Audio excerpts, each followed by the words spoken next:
क्या बिहार के मुख्यमंत्री नीतीश कुमार को भारत रत्न दिए जाने की तैयारी हो रही है? अचानक क्यों जेडीयू के जो नेता हैं वो पटना में पोस्टर लगाकर नीतीश कुमार को भारत रत्न दिए जाने की मांग कर रहे हैं? और ये सब कुछ नीतीश कुमार के इशारे पर हो रहा है। मैं ऐसा क्यों कह रहा हूं ये आगे मैं आपको बताऊंगा, लेकिन एक सवाल ये भी है कि बीजेपी के नेता भी नीतीश को देश का सर्वोच्च नागरिक सम्मान दिए जाने की खुले तौर पर वकालत क्यों करने लगे? नीतीश कुमार की उपलब्धियां क्या है? आखिर किस आधार पर उन्हें भारत रत्न दिए जाने की मांग की जा रही है? और इस मांग में जेडीयू और इसके समर्थन में बीजेपी की अपनी अपनी राजनीति क्या है, अपने अपने सियासी दांवपेच क्या है? इन सारे सवालों के जवाब आपको इस वीडियो में मिल जाएंगे। हम आपको यह भी बताएंगे कि इससे पहले क्या किसी को मुख्यमंत्री रहते हुए भारत रत्न मिल चुका है, और अगर ऐसा है तो वो कौन है? नमस्कार, न्यू दिल्ली पोस्ट देख रहे हैं आप। मैं हूं आपके साथ रोशन मिश्रा। हम कुछ ही दिनों में नए साल में प्रवेश करने वाले हैं और बिहार चुनावी साल में। ऐसे में सूबे में पिछले कुछ वक्त से सियासी हलचल जारी है। इसी क्रम में 5 अक्टूबर को पटना में जेडीयू राज्य कार्यकारिणी की बैठक रखी गई, जिसकी अध्यक्षता नीतीश कुमार को करना था। इस बैठक में क्या कुछ होने वाला था वो इंपॉर्टेंट नहीं, इस बैठक के 1-2 दिन पहले जो हुआ वहां से सारा खेल शुरू होता है। जी हां, इस बैठक से 1-2 दिन पहले जेडीयू कार्यालय से बाहर से लेकर पटना में शहर में महत्वपूर्ण चौराहों पर नीतीश कुमार के साथ साथ जेडीयू के वरिष्ठ नेताओं की तस्वीर वाले होर्डिंग लगाए गए। इन पोस्टर्स में, इन होर्डिंग्स में भारत सरकार से मांग की गई कि प्रख्यात समाजवादी बिहार के विकास पुरुष मुख्यमंत्री नीतीश कुमार को भारत रत्न दिया जाए। इन पोस्टर में, इन होर्डिंग में जो बात की गई थी, आप समझ सकते हैं संदेश कहां तक था। इन होर्डिंग से लगता है जहां विपक्षी पार्टियों ने नीतीश कुमार पर निशाना साधा, वहीं जेडीयू के कई वरिष्ठ नेता खुलकर इस मांग के समर्थन में बयानबाजी करने लगे। नीतीश कुमार को भारत रत्न किस आधार पर मिलना चाहिए? इस सवाल के जवाब में जेडीयू के नेता उनके सरकार के कार्यकाल की उपलब्धियां गिनाते हैं कि 2005 से लेकर अब तक नीतीश कुमार के सीएम रहते हुए राज्य में क्या कुछ हुआ है। मसलन 2005 में जेडीयू की सरकार बनने के बाद बिहार की छवि बदल गई, अपराध कम हो गया, शिक्षा और स्वास्थ्य में सुधार हुआ, महिलाओं में यह भावना आई कि वो आजादी से जी सकती हैं, क्राइम कम हुआ है, और बिहार को बदहाल हालत में छोड़कर जाने वाले जो आरजेडी की सरकार है उस पर जेडीयू के नेता हमलावर नजर आते हैं।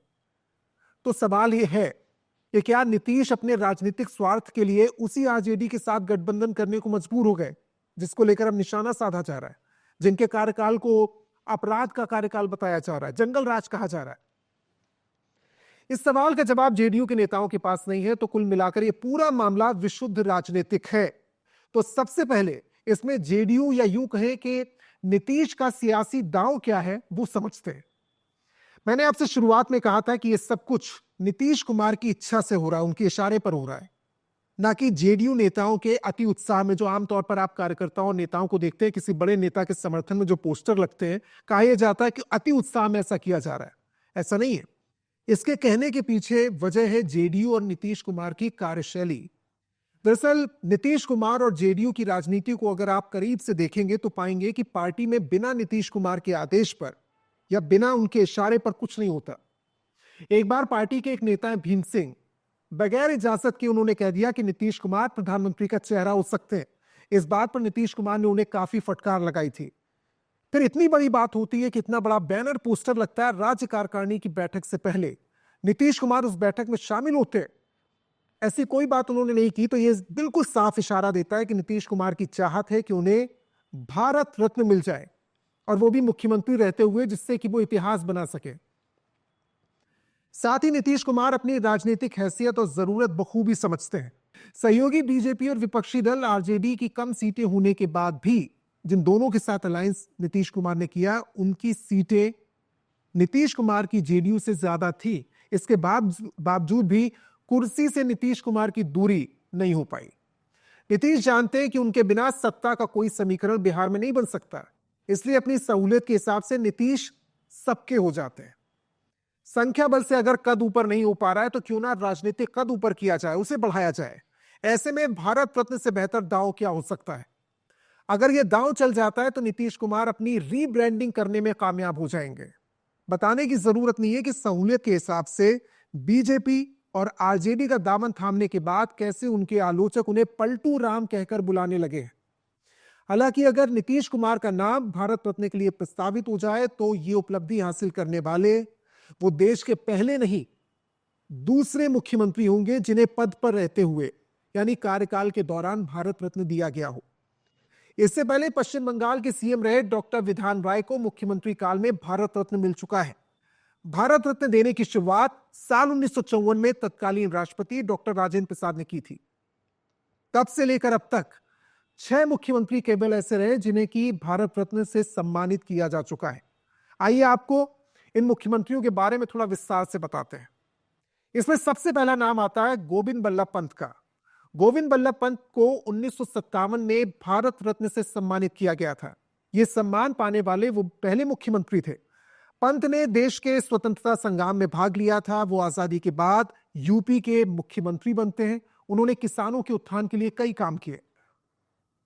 दूसरा नाम विधान चंद्र राय का है। पश्चिम बंगाल के सीएम डॉक्टर विधान चंद्र राय को आधुनिक बंगाल का निर्माता माना जाता है।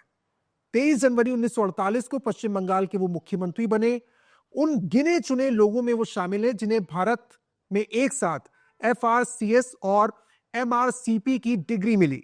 उन्हें 1961 में भारत रत्न से नवाजा गया। तीसरा नाम के कामराज। कुमार स्वामी कामराज ने 1954 में मद्रास स्टेट के मुख्यमंत्री का पद संभाला। मद्रास जो कि अब तमिलनाडु कहते हैं। यहां सीएम के रूप में उनके 9 साल के कार्यकाल को प्रशासन के बेहतरीन कार्यकाल में देखा जाता है। कामराज के नेतृत्व में मद्रास के औद्योगिक और कृषि क्षेत्र में बड़े पैमाने पर विकास के काम हुए। 1976 में भारत रत्न से नवाजा गया। चौथा नाम है MG रामचंद्रन का। अभिनेता से नेता बने MG रामचंद्रन ने 1977 में अपनी पार्टी DMK को सत्ता तक पहुंचाया। खुद तमिलनाडु के सीएम बने। 1987 में अपनी मृत्यु तक मुख्यमंत्री बने रहे। 1988 में मृत्यु के 1 साल बाद उन्हें भारत रत्न से सम्मानित किया गया। पांचवा नाम है गोपीनाथ बोरदोलोई का।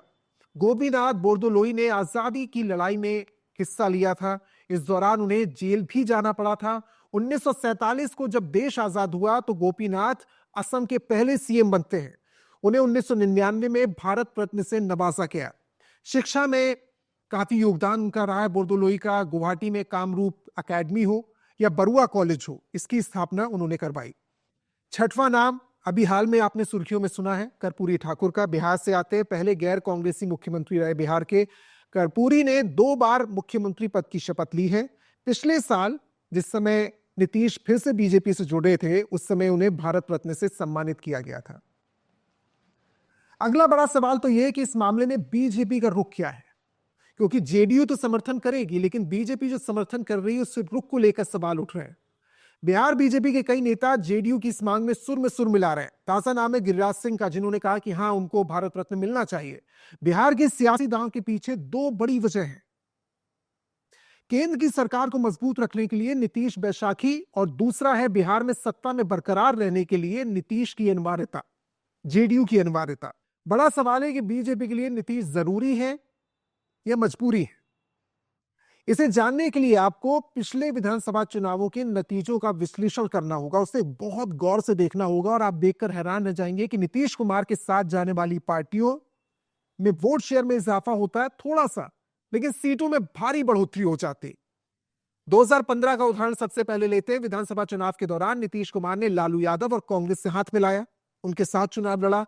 इस महागठबंधन को 41.84% वोट मिले और सीटें पहुंच गई 178। एनडीए को 34.59% वोट मिले और 58 सीटों पर एनडीए सिमट गए।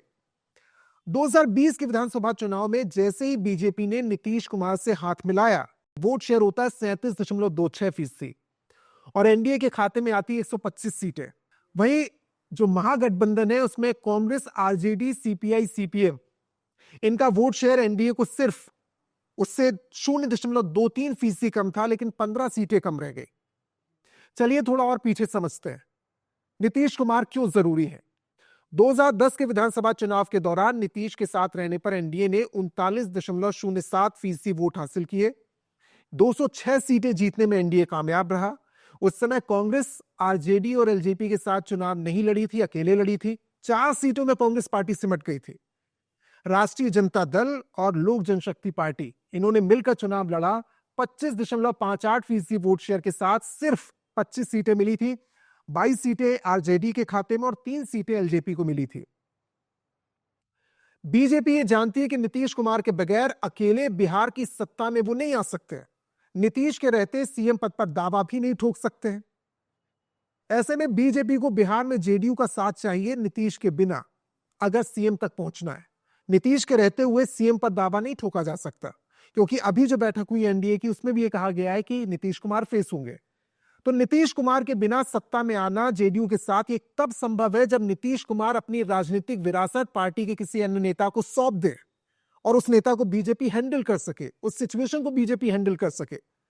तो बीजेपी का दाव है कि नीतीश को भारत रत्न देकर उन्हें राजनीति से संन्यास लेने के लिए तैयार किया जाए।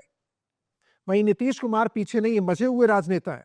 वो समझते हैं कि इस समय केंद्र में उनकी जरूरत कैसी है, तो केंद्र पर दबाव बनाकर वो अपना राजनीतिक कद बढ़ाने में जुटे हैं और वो उस श्रेणी में आना चाहते हैं, इतिहास में नाम दर्ज करना चाहते हैं कि सत्ता में रहते हुए भारत रत्न मिल जाए, सीटों में उभार हो ना हो, राजनीतिक कद में उभार हो जाए। किस तरीके से देखते हैं आप नीतीश कुमार को और भारत रत्न दिए जाने की मांग पर जो अलग अलग रुख पार्टियों का है, उस पर आपकी सोच क्या है?